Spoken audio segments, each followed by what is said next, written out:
And this coherence bandwidth is for this model only.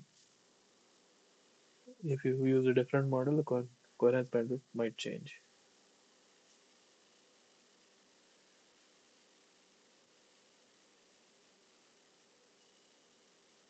Question 16. For which of the following symbol rates is an equalizer required?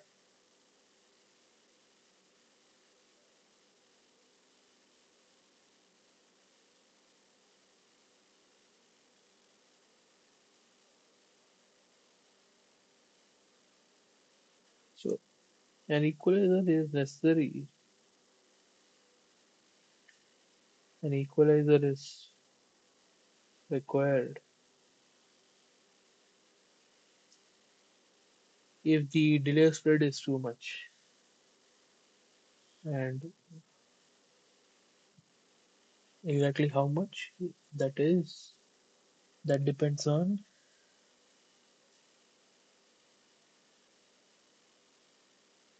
the symbol duration. If the delay spread is greater than 1/10 of the symbol duration, or equivalently, if the symbol rate, which is 1 over the symbol duration, is greater than 1/10 the inverse of the delay spread, 1 over 10 sigma tau, then you need an equalizer.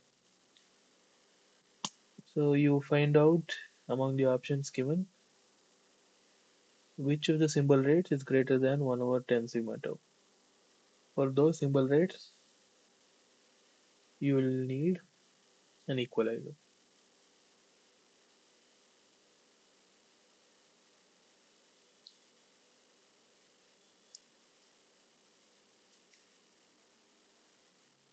Question 17. What does the term doubly selective channel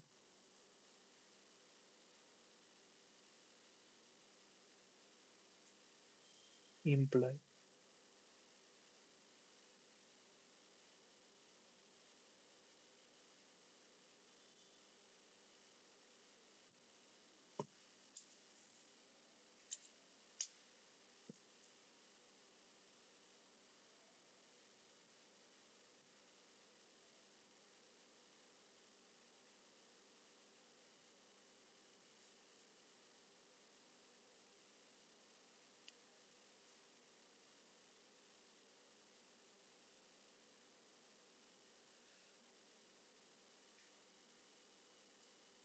Now, the channel is doubly selective means there is some kind of behavior in the time domain, some kind of behavior in the frequency domain. In the frequency domain, if it's selective, is it a frequency selective channel or a frequency flat channel? From the name itself, we can say that in the frequency domain, since it's doubly selective, it's selective in the frequency selective channel. It should be a frequency selective channel. In the time domain, it should be a time selective channel, but that that is not really a valid term or a correct term when it comes to time domain. So it can be time flat or time varying. So which of those is the equivalent of frequency selection in time domain? Is it a flat channel or a time varying channel?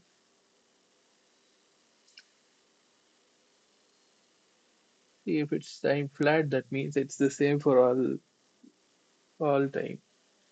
Only if it's time varying does it mean that there is some kind of selection going on. So it's actually should be a time varying channel. In a frequency selective channel, particular frequencies are amplified or suppressed. And similarly, in a timering channel, at particular instance of time, the signal is amplified or suppressed. You can find a better explanation in lecture 28.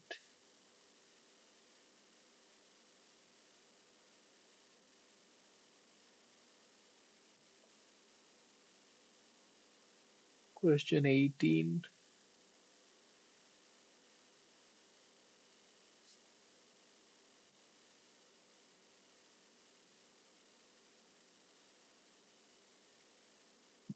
Consider a channel with coherence time 0.12 millisecond and coherence bandwidth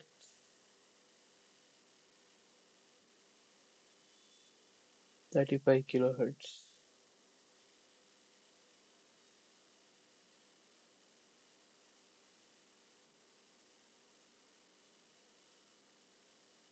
How would the channel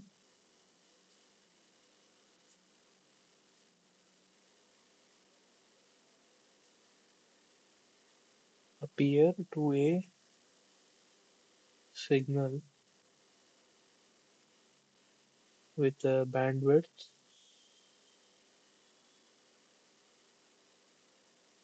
of 40 kilohertz and symbol rate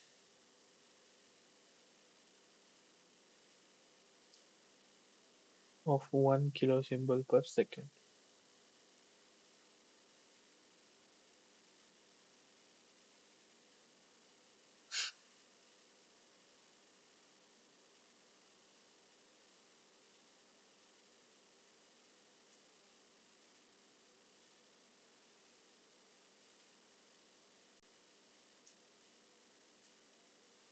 Here observe that the signal bandwidth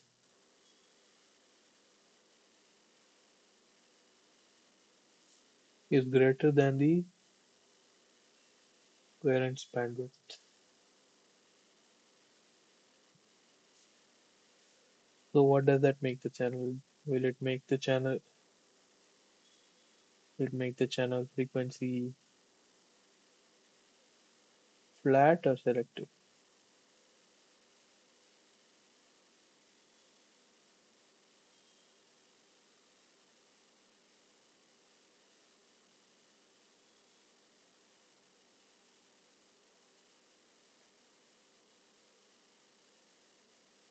Then your symbol period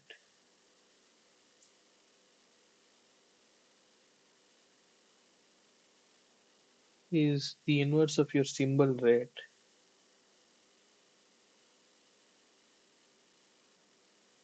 So it is 1 millisecond, which is greater than the coherence time.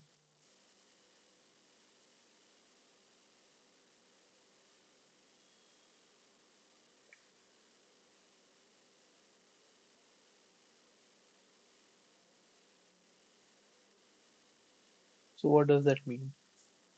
If your symbol period is greater than the coherence time, does it mean its channel is fast fading or slow fading?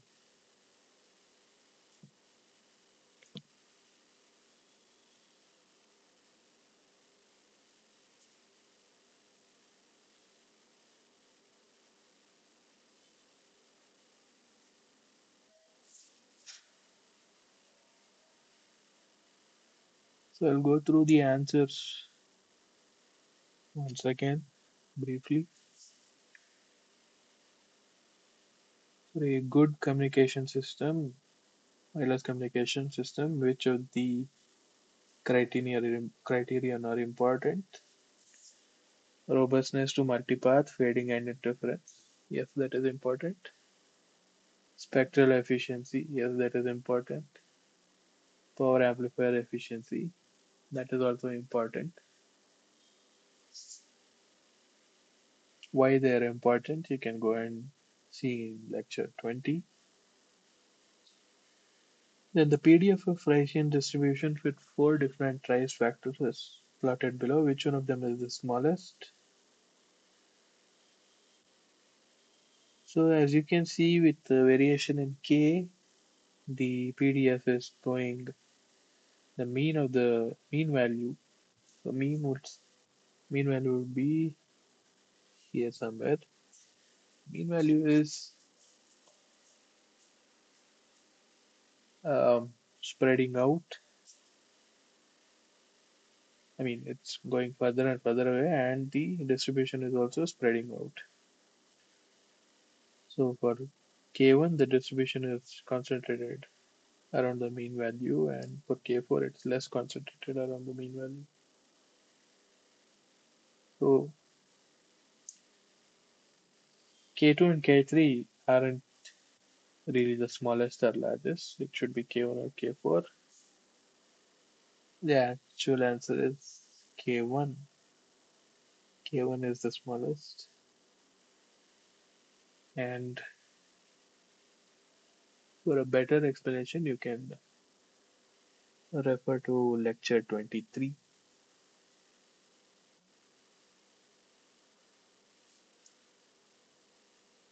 Then 3. What is the order of bit error rate in the Rayleigh fading channel? Assuming the same average SNR. So BER in BPSK is lower than the BER in GMSK, which is lower than the BER in DBPSK. And why that is the case, you can see in lecture 23. Then we have for question 4 and question 5, same data is used. A radio system is usually specified in such a way that an RX should be able to handle a certain amount of Doppler spread in the received signal without losing too much in performance. Assume that only the Rx is moving at and the maximum Doppler spread is measured as twice the maximum Doppler shift. Further, assume that you are designing a mobile communication system that should be able to operate at both 900 MHz and 1800 MHz. Question 5 is, if you make the system capable of communicating when the terminal is moving at 150 km per hour, what maximum Doppler spread should it be able to handle? We saw that the maximum Doppler spread is twice the maximum Doppler shift, and the maximum Doppler shift is the carrier frequency times V cos beta by C, where beta is the angle that the receiver is making with the direction of motion. So for maximum value, cos beta can take the maximum value of 1, so maximum Doppler shift is Fc into V over C. So maximum Doppler spread is 2 into Fc into V over C, where to get the maximum value, you have to take the higher frequency. So you will take Fc is equal to 1800 megahertz, and if you put in the values, you will get the answer is 500 hertz.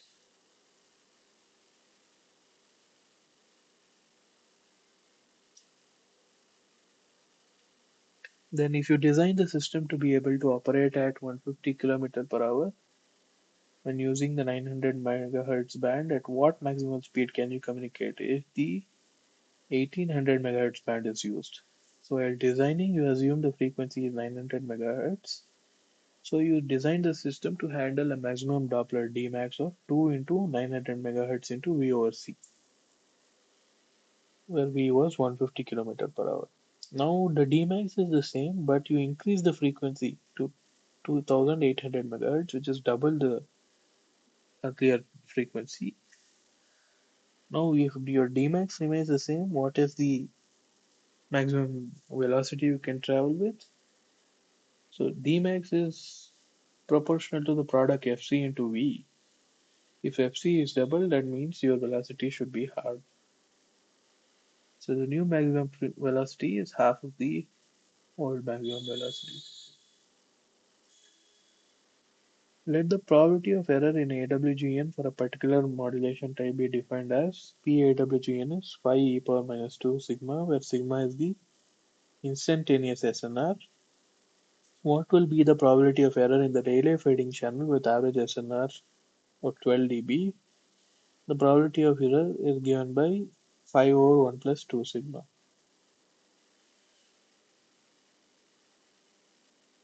where 5 over 1 plus 2 gamma. Gamma is 12 dB.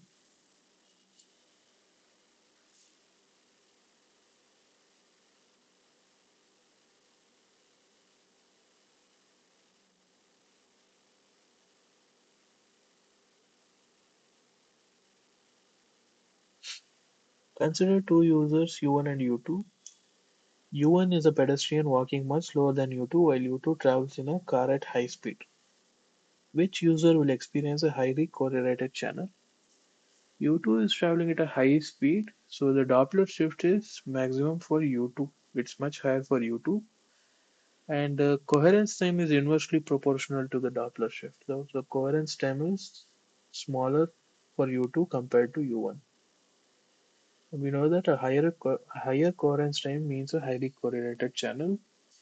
So U1 is actually experiencing a highly correlated channel. Highly correlated, you can understand it as the channel is not varying too much from time to time, even though they are both moving.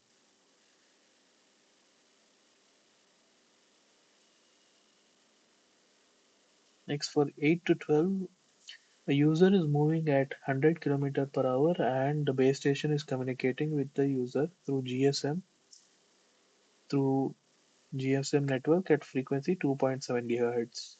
Using the definition of coherence time as the time duration for which the channel correlation drops to 1 over root 2 of the initial value, which is 1, find the coherence time of the channel.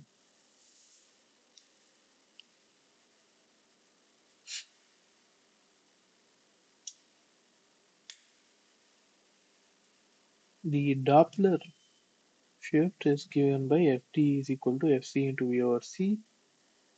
You plug in the values for Fc, V and C and you will get a particular value of Fd. Then your coherence time was derived to, you can see the derivation in lecture 25. Coherence time was derived as 9 over 16 pi times Fd. Then find the approximate spectral winding at the receiver, assuming a single tap Rayleigh fading channel. If you assume a single tap Rayleigh fading channel, then the spectral winding is 2 times the maximum Doppler, 2 times Fd. It is decided to incorporate frequency hopping into the system. Find the hop rate to avoid fades. Assume that there is at least one good channel at any instant of time. So in this particular setup, the hop rate is 1 over the coherence time, and we calculate the coherence time in question 8. So the hop rate is 16 pi ft divided by 9. If VRMS is set as the threshold, then find the maximum number of fades per second that can occur. So the maximum number of fades NV is distributed according to this distribution, square root of 2 pi Fd times rho into e power minus rho square. Okay, that's not really a distribution, that's a formula which comes from a particular distribution.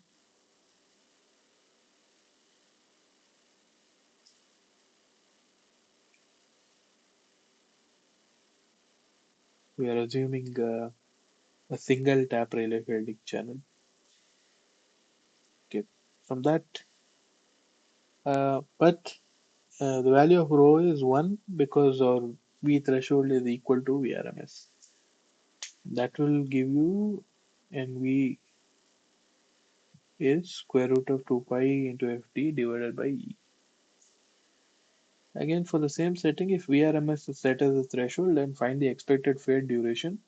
The expected fade duration is e power rho square minus 1 divided by square root of 2 pi ft into rho, where rho is Vt or Vrms. Since Vt is equal to Vrms, rho is 1. So the T fade becomes e minus 1 divided by square root of 2 pi times ft. For questions 13 to 16, they have given the power versus delay profile. Power is given in dB, so we have to convert that into the linear scale.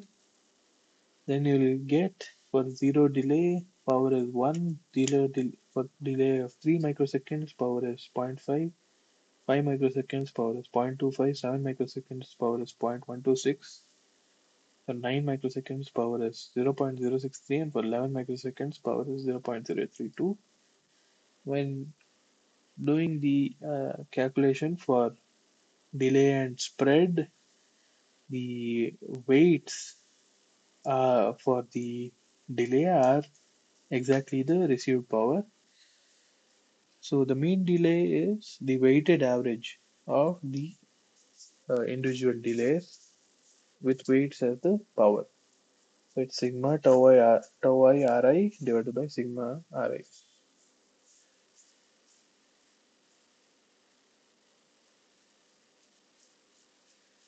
Then to find the RMS delay spread in microseconds, you have to find RMS delay spread is the standard deviation in the delay, which can be found as the square root of the mean of the squared value minus the square of the mean value of the delay. And the mean of the squared value is this weighted average of individual delay squared. So it's sigma tau I squared Ri divided by sigma Ri. From that, the RMS delay spread is square root of tau square bar minus tau bar whole square. Calculate the minimum coherence bandwidth in kilohertz. For the WSS US model, which we are using, the coherence bandwidth is greater than or equal to 1 over 5 times sigma tau, where sigma tau is the RMS delay spread. For which of the following symbol rates is an equalizer required? We need an equalizer if the delay spread is greater than 1/10 of the symbol duration. Now they have given the given options in terms of symbol rates.